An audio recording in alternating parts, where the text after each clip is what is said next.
Pemerintah Kota Bandar Lampung terus melakukan berbagai upaya untuk mempercepat pemulihan pasca dilanda bencana banjir yang terjadi beberapa waktu lalu.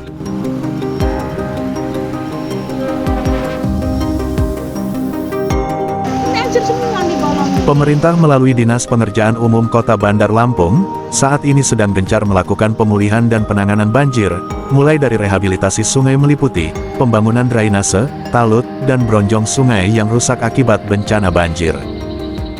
Pemerintah Kota Bandar Lampung mencatat, terdapat ada 31 titik lokasi yang mengalami kerusakan, akibat dampak dari hujan deras yang mengguyur seharian menyebabkan sungai-sungai meluap ke permukaan, terparah, salah satunya wilayah Teluk Betung.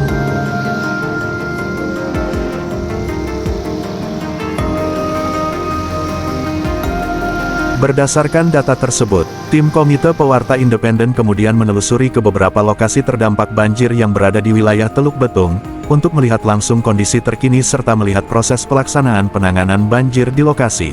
Tim bergerak menuju wilayah Umbul Kunci Teluk Betung Timur.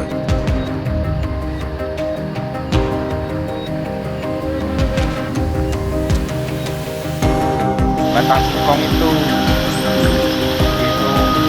dihajar banjir 2 kali, hilang aja, ada 5 meter. Umbul Kunci adalah sebuah perkampungan warga yang berletak di ujung Kota Bandar Lampung, sebuah kawasan perkampungan yang dikelilingi oleh bukit-bukit bertebing dan sungai. Sungai Umbul Kunci, sungai yang terletak di Kecamatan Teluk Betung Timur ini merupakan sungai yang masih satu aliran dengan Sungai Wai Belau yang berada di Teluk Betung Barat. Sungai Umbul Kunci salah satu kawasan terdampak bencana banjir, dan menjadi fokus pemerintah untuk dilakukan rehabilitasi sungai. Pada peristiwa banjir terjadi, Sungai Umbul Kunci meluap, lantaran hujan deras yang mengguyur gunung-gunung memicu arus Sungai Umbul Kunci meningkat, menyebabkan air meluap ke permukiman warga. Derasnya arus sungai memaksa tanah di kawasan aliran sungai tergerus dan longsor. Kalau banjir setiap di Supriyanto, warga yang rumahnya berada persis di pinggir aliran Sungai Umbul Kunci menceritakan kronologi kejadian saat detik-detik banjir terjadi. Hujan deras air sungai dengan cepat naik ke permukaan. Nggak ketampung dengan kondisi aliran sungai yang kecil.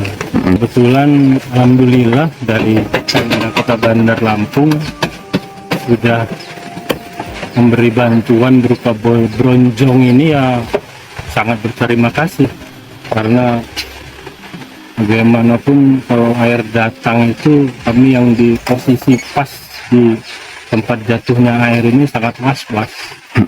Air bisa rata di sini. Oh gitu. Kalau curah hujan di atas bukit itu tinggi, air bisa cut. Contohnya rumah satu itu di ujung pernah hilang satu. Banyak ucapin terima kasih atas bantuan pemerintah. Artinya kita masyarakat kecil ini sudah dibantu betul dengan adanya bronjong. Apalagi terakhir kemarin air sempat naik sampai permukaan sini, kita sangat was-was. Kemudian erosi dari tebing-tebing ini juga Anda bisa lihat sendiri. Waktu 2019 rumah yang di ujung itu satu hilang, kendaraannya. Akhirnya beliau mengungsi yang punya rumah itu ke seberang itu. Harapan ke Pemda ya perbaikan drainasenya lebih diprioritaskan. Karena masih di kelurahan sebelah, kelurahan kita belum dilaksanakan untuk pembangunan bronjongnya. Apakah emang bertahap atau gimana saya nggak tahu gitu kan. Peraja mungkin ya. Kalau kita kan kayaknya pemicunya gorong-gorong di blok 5 itu kan emang penyempitan gorong-gorong kecil banget, jadi air lari ke jalan kita paving itu kayaknya mungkin rembas ke dalam, makanya terjadi longsor tempat kitanya. Ini Pak, harapannya Pak terkait banjir ini kan sering benar kerap terjadi di wilayah Bandar Lampung nih Pak. Harapan Bapak sendiri sebagai warga Bandar Lampung apa nih Pak? Nah, sebenarnya sih sentralisasi atau pembersihan bantaran kali sih Mas. Aslinya kan jadi warga itu lebih banyak dihimbaunya bagaimana menjaga kebersihan lingkungan sekitar gitu. Terutama di yang pinggir-pinggiran kali jangan sampai buang sampah ke kalinya gitu. Sementara pantauan Komite Pewarta Independen di lokasi, para pekerja dari Dinas PU Kota Bandar Lampung terlihat sedang melakukan pengerjaan pembangunan bronjong. Menurut salah satu pelaksana dari tim PU Kota Bandar Lampung, pembangunan bronjong dengan panjang 50 meter tersebut ditargetkan rampung pekan depan. Kendati masyarakat selalu menantikan upaya penanganan banjir yang hampir selalu terjadi di musim penghujan, langkah-langkah strategis terkait banjir pun gencar dilakukan oleh pemerintah daerah. Pada akhirnya, penanganan masalah banjir memerlukan perhatian dari semua pihak, tak hanya dari pemerintah dan pihak terkait. Dibutuhkan kesadaran dari masyarakat untuk memelihara lingkungan, terutama lingkungan air seperti saluran air dan sungai. Dengan kesadaran dari semua pihak, upaya penanganan banjir diharapkan dapat meminimalisir terjadinya banjir. Dari Bandar Lampung, Lampung, Wahyudi Kopi mengabarkan.